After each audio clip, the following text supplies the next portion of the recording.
10, 9, 8, count with me, 7, 6, 5, 4, 3, 2, 1. Please rise in body and or spirit for our gathering hymn. Voice still and small. We'll go through it 3 times.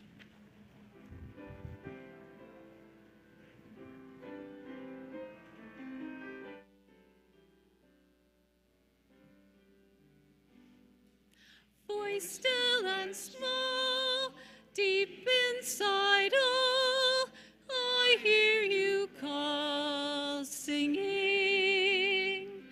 In storm and rain, sorrow and pain, still will remain, singing. Calming my fears, quenching my tears, through all the years, singing.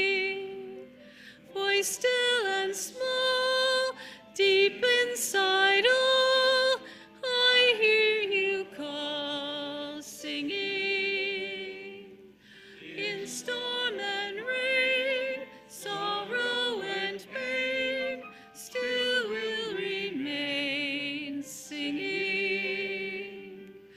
Calming my fears, quenching my tears, through all the years, singing. Voice still and small, deep inside all, I hear you call, singing. In storm and rain, sorrow and pain, still will remain, singing. Calming my fears, quenching my tears, through all the years, singing.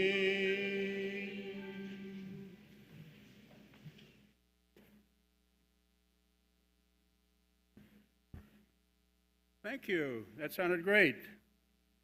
Please be seated. Good morning. I am Klaus Obermeit. I usually serve this congregation from the back of the sanctuary, along with the other tech wizards back there, who make sure that you can hear and see what's happening. I'm also chair of the worship committee. If you have any suggestions for Sunday services, such as ideas for guest speakers when Jay is not in the pulpit, please let us know. We welcome your input. We especially want to welcome our visitors, both on campus and on our live stream. We invite our visitors to participate in any of our events, and we encourage visitors to find out more about Unitarian Universalism. There is a link, as you can see, at the top of our website's homepage marked Welcome Visitors. It takes you to our virtual guest book, where you can sign in. If you do, we'll send you our weekly newsletter and Zoom links to our virtual events. For those here in person, we have a sign-up sheet for visitors in the courtyard, and as always, we invite everyone to join us for coffee and conversations after the service. We look forward to getting to know you. I have a few special announcements. Our BidFest team says thank you for all the superlative comments about BidFest. We want you to know that we made a profit of $36,000.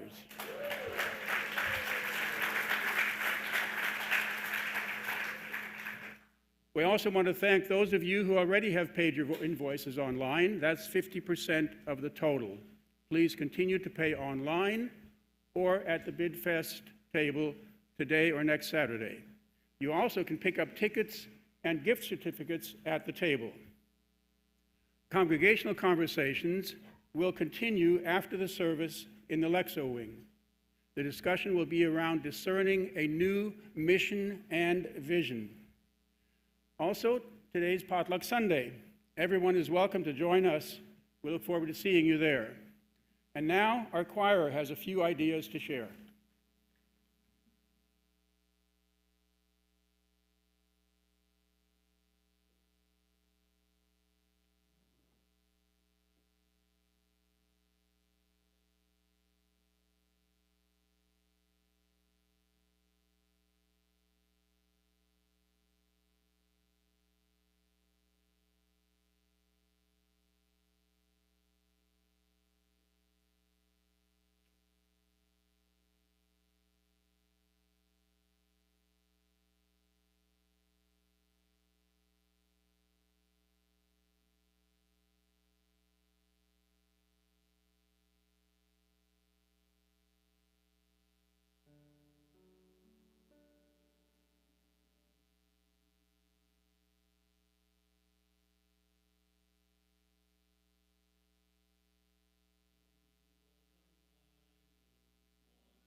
Thank you. Thank you. And good morning. I'm Reverend J. Wolin, settled minister here at the Unitarian Universalists of Sarasota. Not quite rolling off the tongue yet, but it'll get there. For those who are new here, we just changed our name just a couple of weeks ago.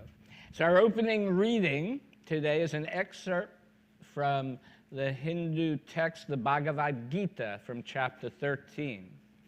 Persistence in knowing the self and awareness of the goal of knowing, all this is called true knowledge. What differs from it is called ignorance. Knowing it, you are immortal. It is the supreme reality which transcends both being and non-being, motionless, yet always moving, subtle beyond comprehension, far, yet nearer than near, indivisible, though it seems divided into separate bodies. It is what sustains all things, what devours them, what creates them. It is the light of lights beyond all darkness. It is the object and goal of all knowledge. It is seated in the hearts of all beings. This, in brief, is the field, knowledge, and the object of knowledge. A devotee who understands this is ready.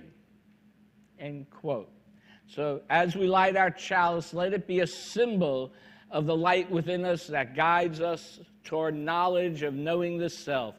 So let's please join together as Anna lights the chalice in sharing our third source of wisdom, which is up on the screen. Together, as we light this chalice, the symbol of Unitarian Universalism, we affirm our third source of wisdom. Wisdom from the world's religions which inspire us in our ethical and spiritual life. And now it is my great pleasure to invite up here, oh no, I'm sorry, this is Words for All Ages. Sorry. Never mind. Just kidding. And here I thought I was going to get a special invitation today. Oh my gosh, my heart is now, all right, okay. Today's story is Benny's Diwali by Thridi Umrigar, illustrated by Nidhi Chanani. Benny woke up happy but nervous. It was her day to share about Diwali, the Festival of Lights. Since her class was learning about different celebrations, her teacher had asked her to talk about her favorite holiday. So last month, Sarah talked about Rosh Hashanah, and today it was Benny's turn, and she hoped everything would go just as she and her teacher had planned. She started getting ready for school, and she smiled as she noticed the Indian outfit that her mom and dad had laid out on her chair. She was going to wear her new blue suede shoes for good luck. Benny turned around and got a glimpse of her mom, looking so beautiful in the bright red silk sari that her dad had bought her for Diwali. Everybody went shopping for Diwali. Kids got new clothes and toys, parents bought each other jewelry, and friends exchanged gift baskets filled with cakes and sweets and nuts. Instead of cereal this morning, Mom and Dad had a special treat for Benny. There were warm jalebis, which are orange discs of sweetness that just melt in your mouth, and soft, milky petas that made her lick her lips. Dad quickly packed up the rest for her class. May the words you speak today be as sweet as jalebis and as soft as petas, he said. And Mom drove Benny to school. She said, remember to tell them about the oil lamps. She kissed Benny goodbye. Good luck, Ben. You will do great. So during the morning circle time, it was Benny's turn. But when she stood before the class, a terrible thing happened. Suddenly, she felt shy and scared, and her mind went blank. Some children began to giggle, and others fidgeted, not knowing what to do. Today is Diwali, Benny said nervously. Diva, who? Yelled Tommy. The teacher stood up and gave the quiet sign. The teacher then put a kindly hand on her shoulder and leaned down and whispered, "Take a deep breath. I know you can do this." And just then, Benny remembered her mom telling her about the oil lamps. Her mom said, to celebrate Diwali, the people lit little oil lamps called diyas and put them by their front doors to guide good luck into their homes and chase away the darkness. And all over the world, Diwali marks the victory of goodness and light. Benny now knew what she had to say. Diwali is the festival of lights. It is a Hindu holiday that lasts 5 days, and it celebrates the victory of goodness and hope. We watch fireworks, and we play with sparklers, and we get gifts too. Benny then showed them the streamer she had made, and she asked Juliet and Aisha to help her make them brighter with some colored glitter. Then the class gathered around the table as Benny handed the teacher a tiny electric diya. The small flickering light looked so pretty that all the children oohed and awed. Benny then told them that if on Diwali you were in an airplane and you looked down on the city, you would see it shining like a diamond with all the lights shimmering everywhere you looked. Diwali is a magical time. But Benny had one more thing to show them, which was her favorite thing of all. She took out bags of colored powder, red and blue, yellow, purple, green, and orange, and sprinkled them on the floor.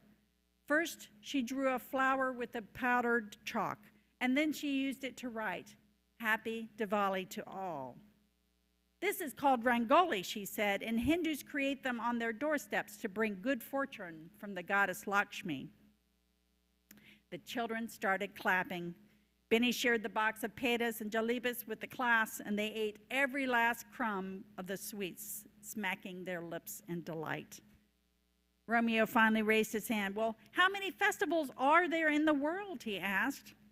And Benny smiled. "There are thousands of them, and each one is different and beautiful in their own way." The teacher leaned over to Benny and said, "Great job," and she grinned from ear to ear.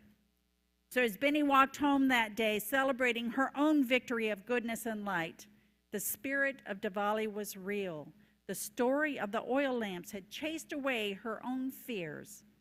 Everyone loved Diwali, the wonderful festival of lights. So I'm going to admit that prior to this holiday and this reading, I did not know very much about Diwali, or actually much about the Indian culture, and it has been a great curiosity for me, and I'm still curious to learn more. And that is part of the lesson for everyone, is to remain curious about the world around us, because in this curiosity, we learn about each other and how we think and how we feel and how to see each other as the humans that we are. Thank you very much. I now invite our younger UUs to join us in our classroom as we learn more about Diwali.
He always catches me on that last one. And not that I wasn't proud to announce Catherine Bonner before, but I am now also proud to Klaus, and to welcome up to the pulpit Reverend Angela Tyler Williams from Sacred Congregations, and Kate Lanneman from our congregation, who started our reproductive justice team, which is now led by Pam French. And I will leave the pulpit to you. Good morning, everyone. My name is Reverend Angela Tyler Williams, and I am proud to serve as the co-director for movement building at Sacred, the spiritual alliance of communities for reproductive dignity. Sacred is an alliance of religious leaders, congregations, movement organizations, activists, and academics collaborating to advance reproductive justice through congregational education, culture change, community building, and direct service. The core of Sacred's work is a national designation program where congregations and other faith communities engage in a process of education, reflection, and a public commitment to reproductive justice.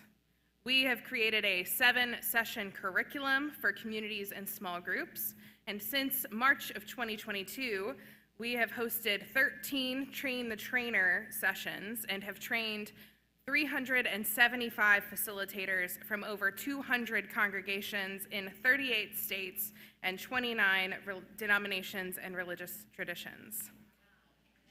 Thank you.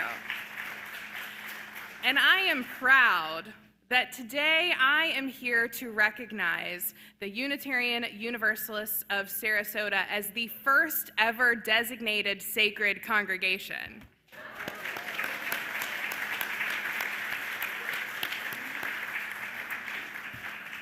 And I have to say, it makes sense that y'all are the first, even if you might not know it. This is Kate Lanneman. And if you know Kate, you know what a force she is. This work started in Texas when I lived there about 3 years ago. And Kate was calling us up and saying, and there was a program that was started, and Kate said, well, I want my congregation to be a reproductive freedom congregation. And that was back in 2018, 2019, a long time ago. And we knew that there was interest all across the country and grew it into this national program, which is now Sacred. And so it makes sense that Kate, this is the first time we're meeting in person. We've done a lot of work on Zoom together for the past 2-3 years. And Kate was always a very important and energizing presence and said, we've got to get this in the congregations. We've got to get this out there. And so she and Reverend Jay came to our trainings over the last year and a half, and led all of you through the curriculum. And then your board voted in April 2023 to affirm the designation criteria. You'll find those on an insert in your bulletin if you want to read more of what that means. And the point of that has always been to be a discernment process. We'd make space in the curriculum to learn how to advocate and what it really means to learn about reproductive justice, and then how to live that out publicly. We do that through a variety of ways and hope that folks discern what is best for them. So it could be providing spiritual or pastoral care to the community. It could be incorporating reproductive justice principles in worship, including it in your religious education, providing direct service, supporting clinics and patients in your community, or the political organizing and advocacy work. And so I will let Kate speak in a moment about what that is. But right now, I want to present to you this very fancy plaque that says that the Unitarian Universalist Church of Sarasota is a sacred congregation.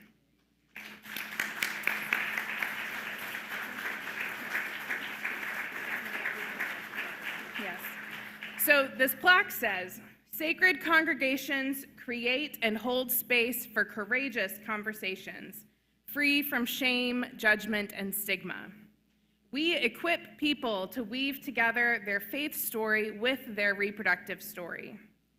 Sacred congregations affirm reproductive justice, which has the 4 tenets: the human right to maintain personal bodily autonomy, the human right to parent children, the human right not to parent the children, and the human right to parent the children we do have in safe and sustainable communities. The reproductive justice framework was developed by 12 Black women in 1994 who realized the need to lead a national movement to uplift the needs of the most marginalized women, families, and communities. And so, as a sacred congregation, you say and you affirm that in this space we proclaim reproductive liberation for everybody and for every body.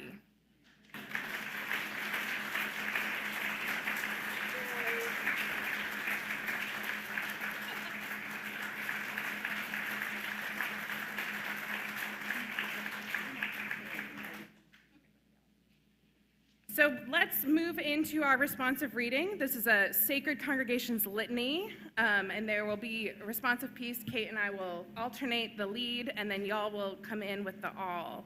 And this is what it means to be a sacred congregation. We are sacred congregations who gather to lift up the most vulnerable among us. Sacred congregations stand with Black Lives Matter and all immigrant communities. We affirm the lives of the LGBTQI community. We recognize and affirm the value of every person, regardless of race, gender identity, nationality, or socioeconomic status, or disability status. We denounce the powers that be, that create divisions in which some lack access to what others take for granted.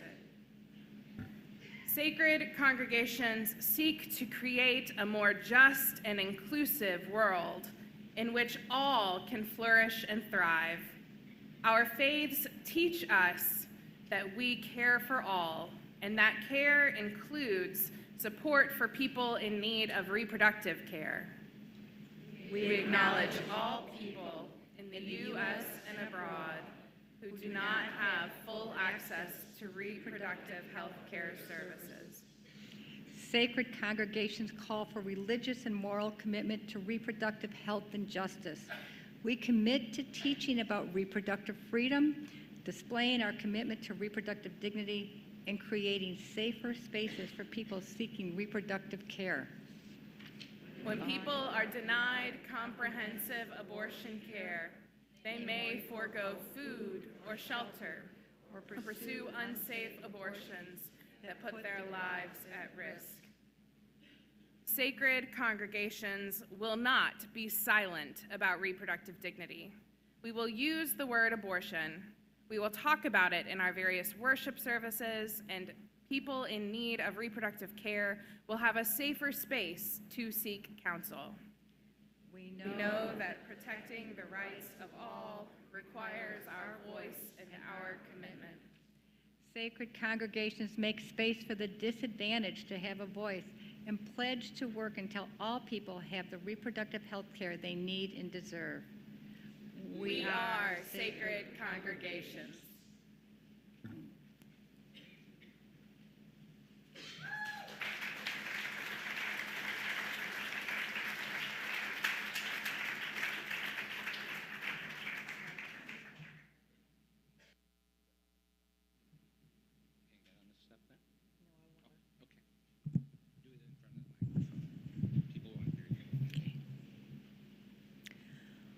Om Shanti, Shanti, Shanti. Ari Oma Shanti. May absolute peace pervade the whole universe. Amen. Let us take a moment now of silence. I'll help you there.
So respecting Unitarian Universalist principles, asking us to engage in the free and responsible search for truth and meaning, and our pluralistic view of wisdom. This year I've been leading an adult religious education class on different world religions. I chose Hinduism for November because today our Hindu neighbors are starting the celebration of Diwali, the Festival of Lights. But before I get to Diwali, I think it's important to understand some history, some context about Hinduism. And like any religion, it has evolved over time. Hinduism is, in fact, an ancient religion. Its name actually comes from the Persians. We can put the map up there.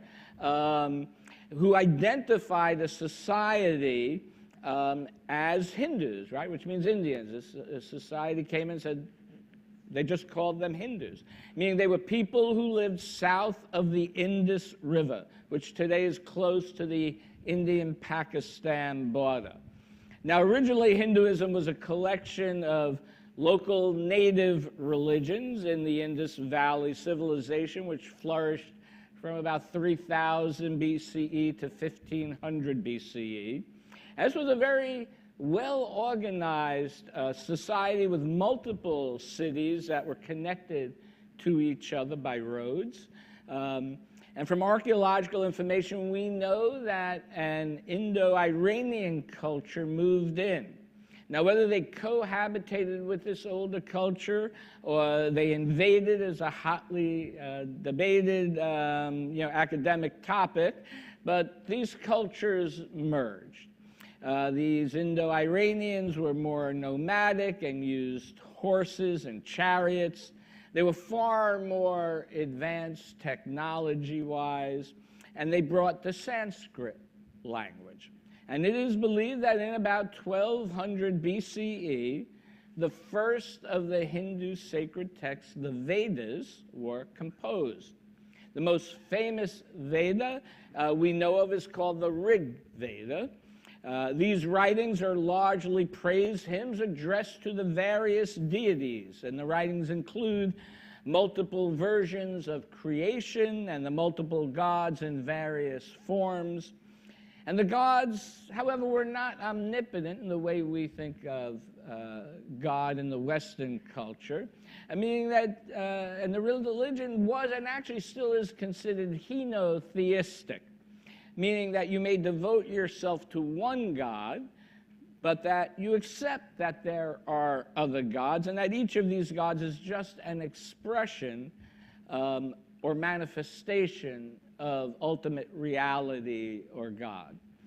And although there are many beautiful and elaborate Hindu temples, people would go to the temples really only for special occasions or festivals or ceremonies.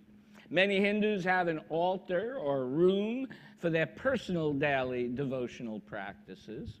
And one of those festivals celebrated, as mentioned, is Diwali, the Festival of Lights. Now, historically, it is the fusion of many local harvest festivals in ancient India.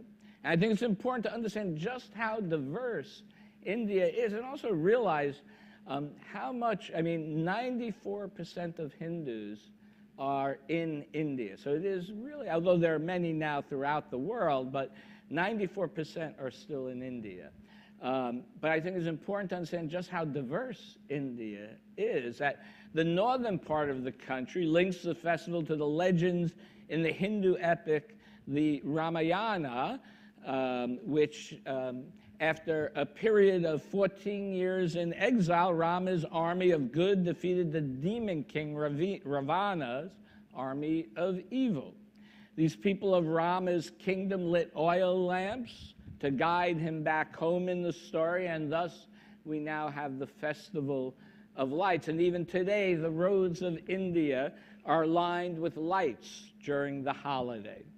Now, in the western part of India, the Diwali festival is associated with Lakshmi, the goddess of wealth and prosperity. In the southern part of the country, Diwali is associated with the triumph of the god Krishna over an evil king who is holding people hostage.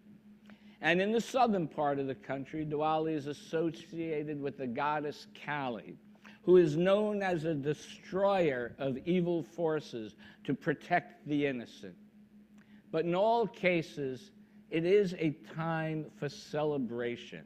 There are colorful outfits worn, fireworks, a great feast of food. Nina Vasan, a professor of psychiatry at Stanford University, says, and I quote, "Celebration is vital for surviving times of uncertainty and sadness. Rituals strengthen the bonds between children and parents and often comfort, create shared memories, which in the times that we are living in, is really critical," end quote. So despite its varied forms, Diwali has some foundational themes. The holiday represents a symbolic victory of light over darkness, knowledge over ignorance, truth over falsehood, good over evil. It is a reminder to turn inward, to recognize and summon our inner light, and to honor the light in others. And one way we honor the light in ourselves and others in this community is to invite you to participate in an act of generosity as we take our offering. Please be as generous as you can. For those online who want to donate, there's a link in the description of the YouTube video. For those in person on a cell phone, we have a QR code in your order of service. Let this sacred time begin.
This being Veterans Day weekend, I want to share a prayer for all veterans, especially thinking of my grandfather William, who's a veteran of World War I, my father Arthur, who is a veteran of the Korean War, and my uncle Robert, who is a veteran of the Vietnam War.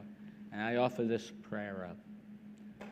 Spirit of life and love, we are all grateful for the service of these and all who have served in our armed services, protected us from harm, defended our freedom.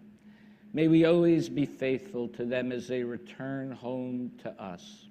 Just as they made commitments for us, may we remember our commitments to them. And as they have provided peace for us, we hope that they be provided peace of mind. All this I ask and pray in your name. Amen.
So there was not a systemic theology in the Rig Veda. In ancient times, it was a very ritualistic society where people were praising and sacrificing to their deities.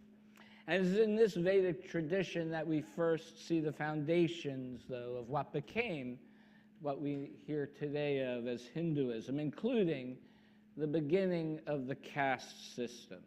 And the caste system were exactly what that sounds like, how people were categorized. There were Brahmins who were teachers and priests. There's a warrior class or caste and administrators. There's a merchant and working caste. There's a servant caste. And then there are what was called the untouchables. They weren't even actually given a name. They prefer now to be called the Dalits, which translates as oppressed peoples or oppressed ones. And Dalits worked jobs that were considered unclean, such as caring for the dead or cleaning garbage. It's really amazing, though, to think about how much changed in the world, in the period of maybe from 800 BCE to 200 BCE, that is called the Axial Age. And during this time, many great thinkers and new religious thoughts emerged. It is believed around 500 BCE, this is when the Torah was actually put into writing and the time of the Jewish prophets. It was the time of the Greek philosophers, Socrates, Plato, and Aristotle. In China, Taoism and Confucianism were on the rise. And in India, Buddhism and Jainism rose as a reform to the more ritualistic Hinduism. And in part, due to these reforms, Hinduism had its own reform. It was at this time that the Upanishads were written, which are now considered as sacred as the Vedas. The Upanishads are a collection of essays that ask basically what is the essence of the human self and the essence of ultimate reality. I think those are questions we still ask ourselves today. It speaks about our souls and about a reality beyond what our senses can experience. It teaches that we should live in such a way that we understand that our soul is identical to and not separate from ultimate reality. Or, as I like to say, when we are one with the universe. It was at this time that the ideas of reincarnation and karma were also introduced. Karma is action. That's really what it means. And that could be either good or bad. Depending on your life's accumulated karma, you could be reincarnated in different forms, or possibly as a human in a higher or lower caste. I know we like to think of reincarnation as a good thing when we think about it. I know I like to joke that I want to come back as my dog one day. Many believe, of course, they're reincarnated from some famous figure. But the goal of life in Hinduism is to become free from reincarnation, where a soul would then be reunited and become one with the ultimate reality. And we can see, though, how this concept of reincarnation kept those in the lower castes more docile. Right? The culture taught them that if they did their duty, they would come back in a higher caste, and if they didn't do their duty and follow the laws or the customs of the caste, that they would come back as a lower caste or in a different life form. And although formally and legally banned in 1948 after Indian independence from India, the caste system is still practiced informally in India. But then the next major step forward in texts or sacred texts of Hinduism were believed created somewhere between 200 BCE and 200 CE, were called the Mahabharata and the Ramayana, which are both long epic writings telling the mythological tales of India. And within the Mahabharata is what is known as the Bhagavad Gita, which is, and was, and still is a formative text. Unitarian Ralph Waldo Emerson, after reading the Gita, wrote, and I quote, "I owed a magnificent day to the Bhagavad Gita. It was the first of books. It was as if an empire spoke to us, nothing small or unworthy, but large, serene, consistent, the voice of an old intelligence, which in another age and climate had pondered and thus disposed of the same questions that exercise us," end quote. And so that was our, the Transcendentalists were the first who started reading Hindu texts and bringing it into Unitarianism back in the early to mid 1800s. The story of the Bhagavad Gita chronicles a war between two lines within a royal family. One side is the Pandavas, who are portrayed as exemplars of virtue, led by Prince Arjuna. And on the other side are his evil relatives. It's funny how it always works out that way. But Arjuna, on the eve of the battle, which he knows will leave many dead, including relatives on both sides. Think about our Civil War. I mean, those kind of things happened, right? And so he questions his own duty and desire to fight. And the book is basically a discussion between Arjuna and his chariot driver, Krishna, who just happens to be God incarnate. And the topics include the discussion of duty, non-attachment to results, the importance of gaining knowledge, renunciation of the sense pleasures, the self, freedom, devotion, God, the separation of transient and the permanent in life, the difference between individual consciousness and universal consciousness. And this is just some among many of the deeply spiritual and religious questions that are raised in this book. Questions that can relate to any of our life's journey, trying to answer the most pressing questions of how should we live our lives.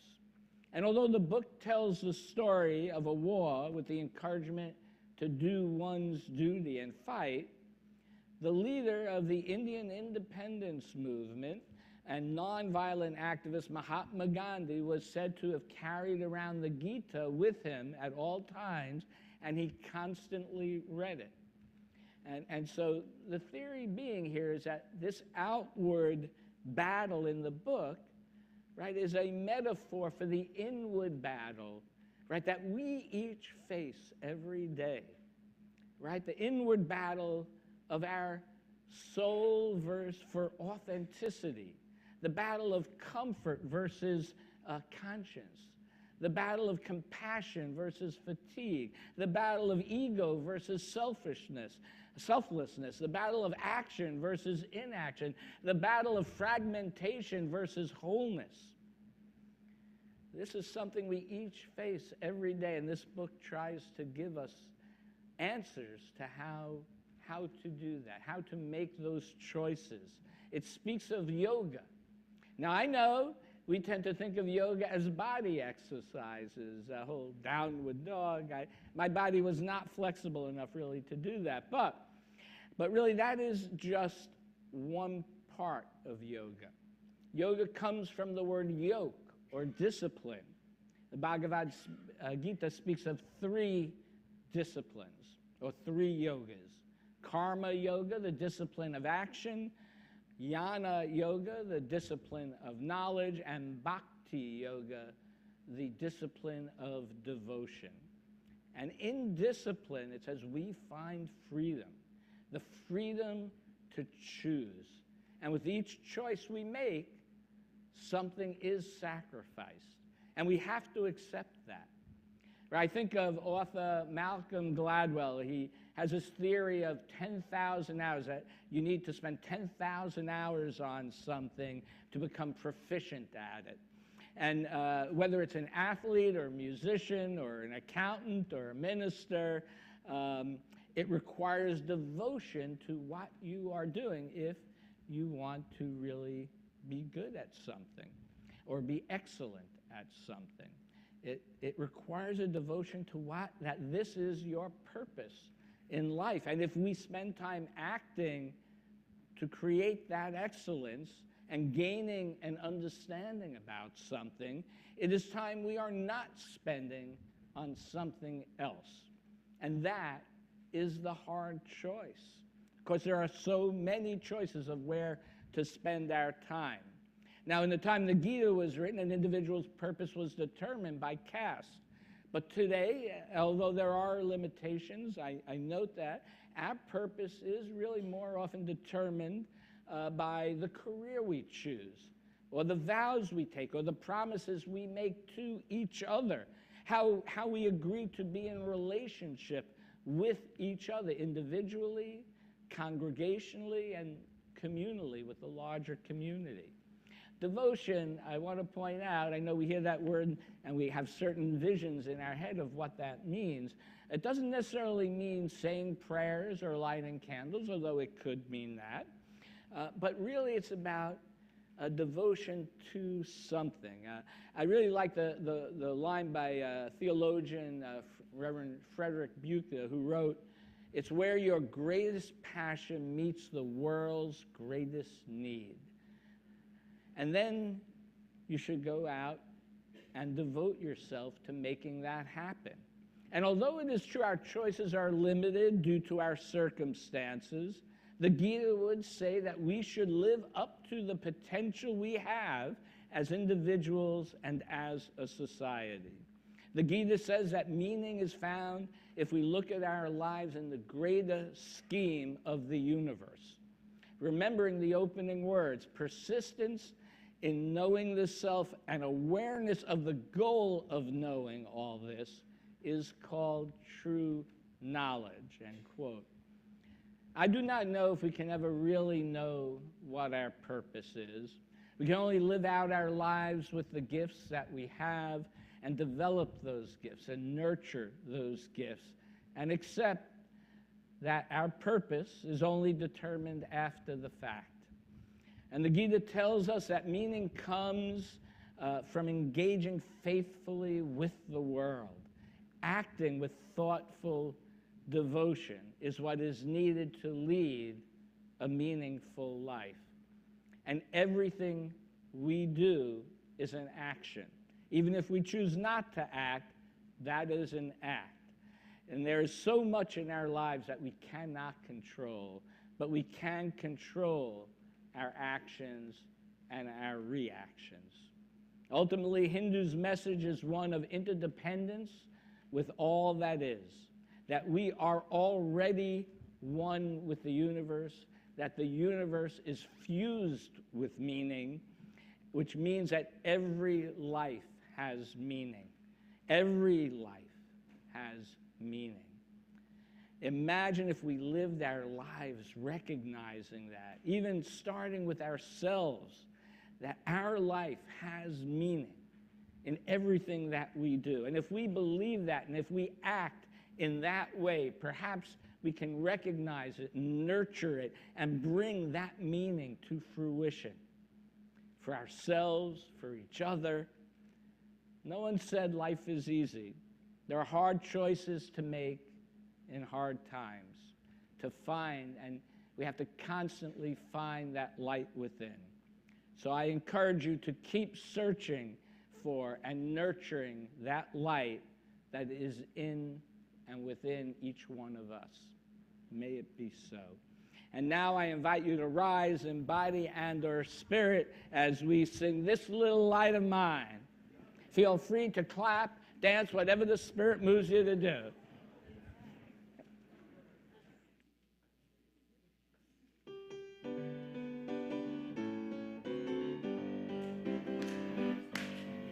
This little light of mine, I'm gonna let it shine. This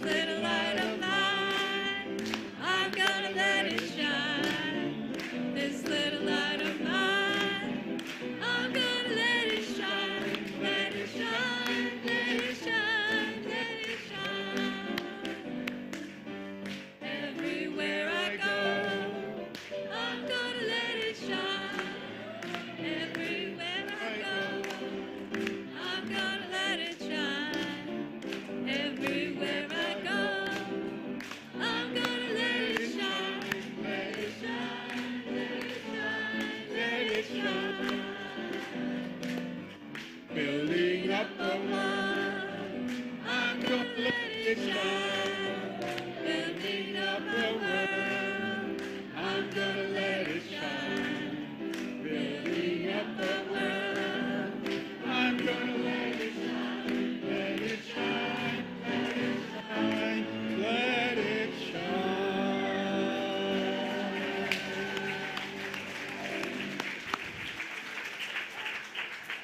Stay standing. From the Upanishads, lead us from truth, from untruth to truth, from shadow into light, from mortality to immortality. We rededicate ourselves before this light to lead lives of generosity, compassion, and love today and in the days to come. Please join me in extinguishing the chalice. Extinguish this flame, but not the light of truth, the warmth of community, or the fire of commitment. These we carry in our hearts until we are together again. Thank you all for your presence here today. Go forth and enjoy.